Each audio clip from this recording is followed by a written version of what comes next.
Hi, this is Brad Constantine, and this is a podcast recording of the Old Testament. Although this is not an official recording of the Church of Jesus Christ of Latter-day Saints, every effort's been made to be as doctrinally accurate as possible. I'll be using for the text the Joseph Smith translation of the Old Testament, along with many commentaries from general authorities of the Church, BYU professors, Bible scholars, and others.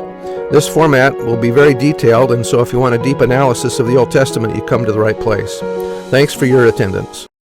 Hi, and welcome back to this Old Testament podcast. This episode is going to be for Deuteronomy chapter 23.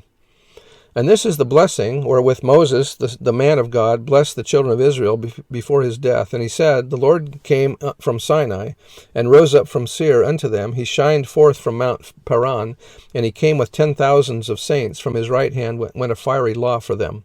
Yea, he loved the people, all his saints are in thy hand, and they sat down at thy feet, every one shall receive of thy words. Moses commanded us a law, even the inheritance of the congregation of Jacob, and he was a king in Jeshurun, when the heads of the people and the tribes of Israel were gathered together. Let Reuben live and not die, and let not his men be few. And this is the blessing of Judah. And he said, Hear, Lord, the voice of Judah, and bring him unto his people. Let his hands be sufficient for him, and be thou an help to him from his enemies. And of Levi he said, Let thy Thummim and thy Urim be with thy Holy One, whom thou didst prove at Massah, and with whom thou didst strive at the waters of Meribah, who said unto, or Hebrew, of his father and to his mother, I have not seen him, or regard them not, neither did he acknowledge his brethren, nor knew his own children, for they have observed thy words and kept thy covenants. They shall teach Jacob thy judgments or ordinances, and Israel thy law. They shall put incense before thee, and shall burn and whole burnt sacrifice upon thine altar.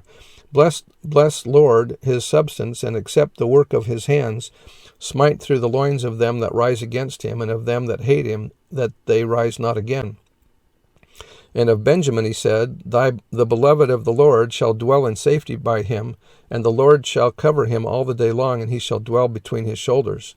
And of Joseph he said, Blessed of the Lord be his land, and the precious things of heaven, for the dew and for the deep that coucheth beneath, and for the precious fruits brought forth by the sun, and for the precious things put forth by the moon, and for the chief things of the ancient mountains, and for the precious things of the lasting hills, and for the precious things of the earth and fullness thereof, and for the good will of him that dwelt in the bush. Let the blessing come upon the head of Joseph, and upon the top of the head of him that was separated from his brethren.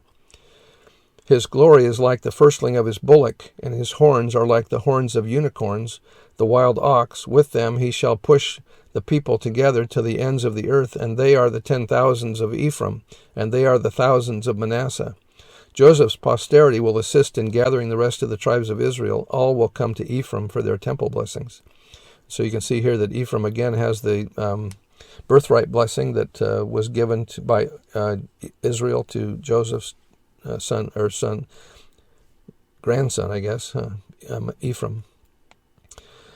Verse 18, And of Zebulun he said, Rejoice, Zebulun, in thy going out, and Issachar in thy tents. They shall call the people into the mountain.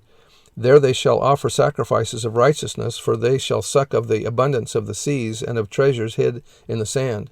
And of Gad he said, Blessed be he that enlargeth Gad. He dwelleth as a lion, and teareth the arm with the crown of the head, or as well as the crown of the head. And he provided the first part for himself, because there in a portion of the lawgiver was he seated, and he came with, or to the heads of the people. He executed the justice of the Lord, and his judgments with Israel. And of Dan he said, Dan is a lion's whelp, he shall leap with Bashan. And of Naphtali he said, O Naphtali, satisfied with favor, and full with the blessing of the Lord, possess thou the west, or see Galilee as an inheritance, and the south. And of Asher he said, Let Asher be blessed with children, let him be acceptable to his brethren, and let him dip his foot in oil. Thy shoes, or bars, locks, shall be iron and brass, and as thy days, so shall thy strength be. There is none like unto the God of Jeshurun, or the upright righteous, who rideth upon the heaven in thy help, and in his excellency on majesty through the sky. The eternal God is thy refuge, and underneath are the everlasting arms. He shall thrust out the enemy from before thee, and shall say, Destroy them. Israel then shall dwell in safety alone. The fountain of Jacob shall be upon a land of corn and wine. Also his heavens shall drop down dew.